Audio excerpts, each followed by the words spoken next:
there were people who dissuaded me because that was one of the first female-centric films I did, And people said, really, do you want to do it'll be an art film? And it wasn't an art film, you know. It did very well for that time. I'll come back to a film that was hugely controversial last year, huge success, Kabir Singh. Kabir.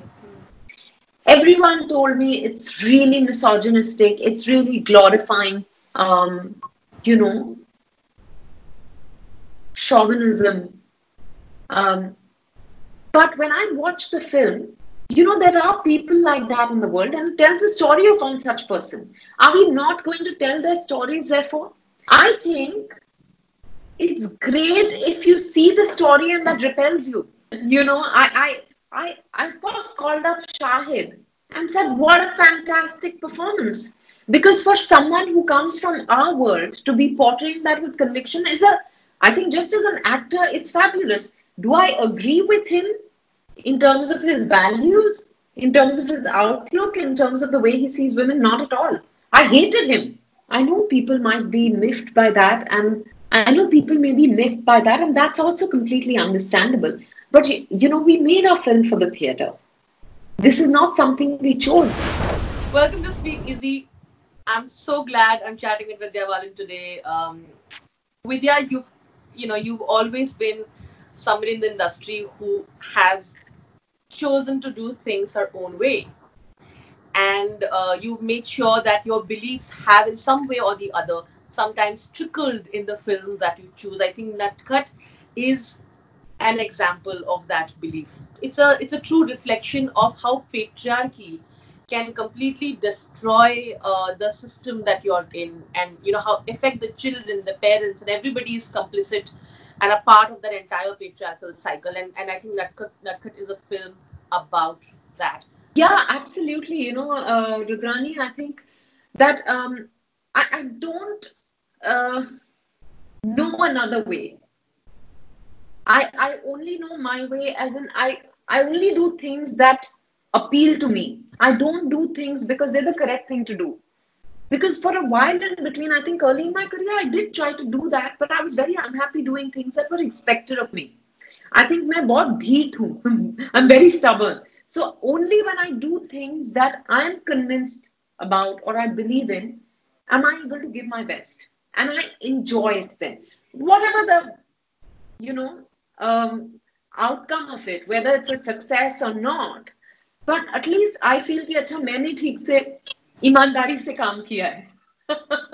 So I think you're absolutely about it. It's so even now when Shan Vyas, the writer director, came to me, uh, I was like, I never really come across a short film script that had grabbed me. I'd gotten offered many short films. I've been on short film juries. So I like that format, to be able to tell a story, a powerful story in such a short period of time. It could be anywhere from 1 minute to 20 minutes to 30 minutes. So I said, oh, wow, this is such a powerful message. And that it's going to be a 30-minute film. This is a feature film.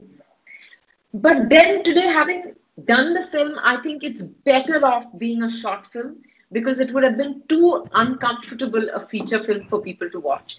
Because exactly this, it really challenges the status quo. Like you said, and like you said, we're all complicit. We're not aware of it. But it's not, I'm not saying this as a criticism because we know no better. For example, you and I think of ourselves as feminists, but when you watch yourself from an outsider's perspective, sometimes as a spectator, you realize that no, I'm also a victim of the patriarchal mindset. I'm as much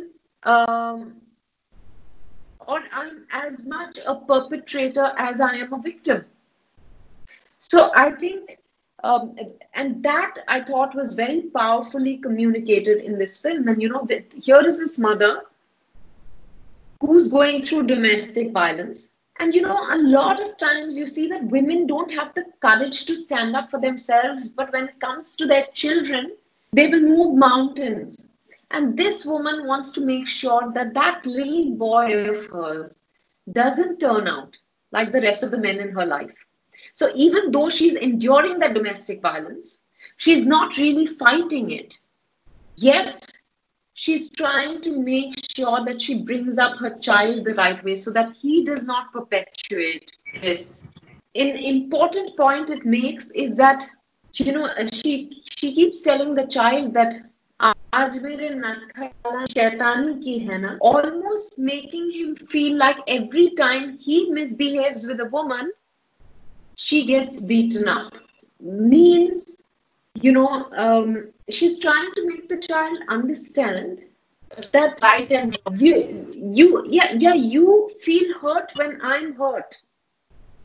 But the other girl who you are harming or the other women are also someone's mother, daughter, sister, and so you can't say these things directly to a child. You can't preach to the child. The child is not going to get it. So she tries to teach him that through a story. Messages like this are so important because domestic violence is a reality that is happening every day. In the lockdown, there was news about how violence has increased. Which I think is really is extremely pathetic. It's really sad that it continues to be, right. In this, adding to this discussion, Vidya, we have over the past few years discussed about how not every film needs to have a message, but when you take up subjects like this, your films have to be responsible because of the country that we are in. We're easily influenced by what we watch, whether you're showing violence by the hero that can sort of look inspirational and be attractive. So the casual misogyny and violence on screen, and we've repeatedly been questioned as to we need to change how the films that we are making. Natkat adding to the narrative further, I think. What do you have to think about this? What do you have to say about this? No, I really think that, of course, films influence people, but it's a very peripheral influence. There are many more influences that are stronger. Especially is hugely influenced first by the family, then by the friends, and your society, then the school, the educational institutions you go to. Television, media, films are still, I'd say, peripheral influences. And I believe that films are a reflection of reality. Now, there is a difference between glorification of misogyny. I think everyone is so wanting to be so politically correct that I think that is also curbing freedom of expression. For example, I'll come back to a film that was hugely controversial last year, huge success, Kabir Singh. Everyone told me it's really misogynistic, it's really glorifying, chauvinism. But when I watched the film, the point is that, there are people like that in the world, and it tells the story of one such person. Are we not going to tell their stories, therefore? I think it's great if you see the story and that repels you. And hope that's the reaction that the audience has. But there are people who'll watch it also and who may enjoy it, and to each his own. I'm not saying you're feeding into their fantasy. Maybe you are by making films like this, but I think we should be able to tell all kinds of stories. And hopefully there'll be a day when something that is misogynistic to this extent will get rejected by the audiences. But if it is finally a filmmaker's vision. If he or she wants to tell a particular story, they should be allowed to tell it the way they want to tell it. it makes me uncomfortable, I won't watch it. That's it. But I can't. I think that increasingly there's an environment of telling each other what is right, and I have a problem with that. For me, he's not a hero. That's the difference. But the problem because I looked at him and said, I of course called up Shahid and said, what a fantastic performance. Because for someone who comes from our world to be portraying that with conviction I think just as an actor, it's fabulous. Do I agree with him in terms of his values, in terms of his outlook, in terms of the way he sees women? Not at all. I hated him. Yeah. But I give everyone that to reject it now. See, for example, there was a time when we would have item numbers in every film. Today, where are the item numbers? Those things have changed.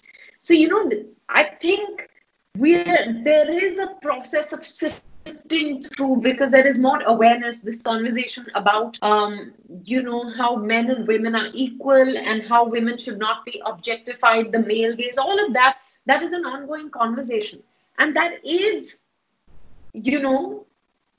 filtering through, or rather, coming through the content we're seeing today, increasingly. When the first poster came out, it created a lot of buzz because Shakuntala Devi is such an amazing woman, and you were playing her. You spoke to me briefly about it earlier in an interview, but today it's going to be your first OTT direct to OTT release. Yeah. It's we've from this is another first for you.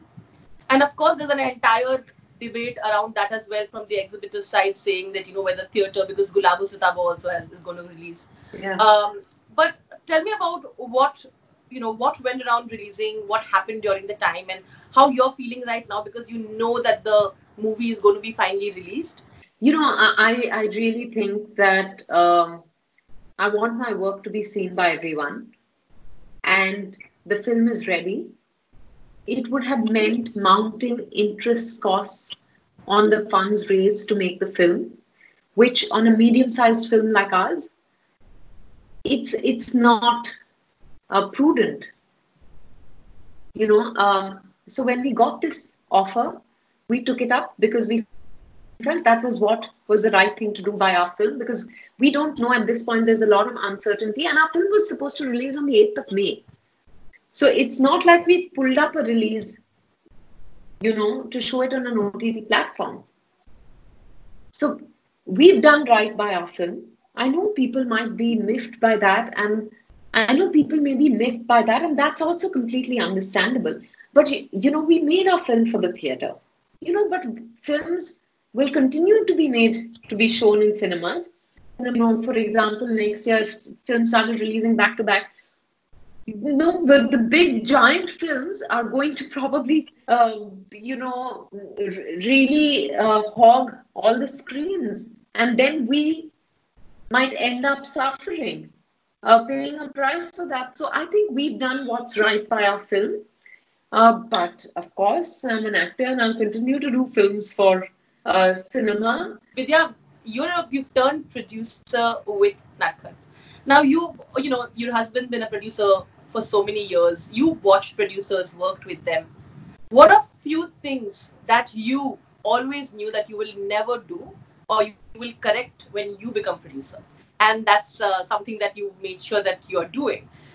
I think, I've had the good fortune of working with some very good producers who take great care of their people, who pay them on time, and who feed them well. These are the two most important things for me. I have worked with some other people also who don't feed their people well, even though they pay on time. And that always bothers me. But, these are the two things that, if ever I produced again, I would want to keep in mind. I'm glad to have my name as producer on this film. For someone who's been on the side where you were opposite, the big guys at the time, and the female actor's worth was being established on what your production house was, and specifically who the male actor was, to today. What differences have you seen, and how has this progressed, and what have you fought through? You started the ball rolling with Dirty Picture, and then the the worth of a female actor was only considered by her film and she helming it? That always bothered me. I would be like, but there are such great female actors. And there have been actors in the past, like Sridevi, for example, um, on whose names films, on whose names said. So I'd be like, why can't that be the case today? And I think that desire, I put out the desire into the universe, and then things began to just pan out in a way where I wasn't really chasing it, but it began to fall into place, where I was headlining films, and those films were, each one was doing better than the even through those that haven't done well commercially. Now it's been, I think, 12 years since I began to do female-centric cinema, and I have done some big, but having said that, I take great pride in the fact that I'm not an appendage to the male actor. I think with success, what happens? Nothing succeeds like success. So, when the female-centric films began to work, people began to have more faith. They began to, invest more money in making those films. And then there were other female actors who began to do these things. I remember when I did an Ishqiya, there were people who dissuaded me because that was one of the first female-centric films I did, And people said, really, do you want to do it? It'll be an art film. And it wasn't an art film, It did very well for that time. And I remember on the first day, the day it released, this gentleman, Mukesh Desai from T-Series, called me and said, "You're the hero of the film." क्योंकि आपने जिस तरह से promote किया, film की opening लगी है. And not to take away anything from Nasir Saab and Arshad, but only because they didn't promote the film. Nasir Saab used to be very reticent with regard to interviews, and Arshad had already started work on something else, so he couldn't do it. So I almost single-handedly, Arshad joined me for some things, but I ended up promoting it single-handedly almost, which is why when he said that, it felt so good, but since then, so much has changed. Women are being seen as real people with hopes, dreams, aspirations, fears, insecurities, limitations. It's not like she's just दुनिया का बोझ उठा के चल रही है. It's not just, she's not just a sacrificial goat. So we've come, look at the kind of female-centric films that have done well over the years. Whether it was, of course, there's been No One Killed Jessica, which did very well. There was Dirty Picture, of course, Kahani, Queen, Piku, then your Tanu Eds Manu, Badla. So I think just look at the kind of women in these films. They're very like women like you and me, who also get angry, who love as much as we lust. Yeah.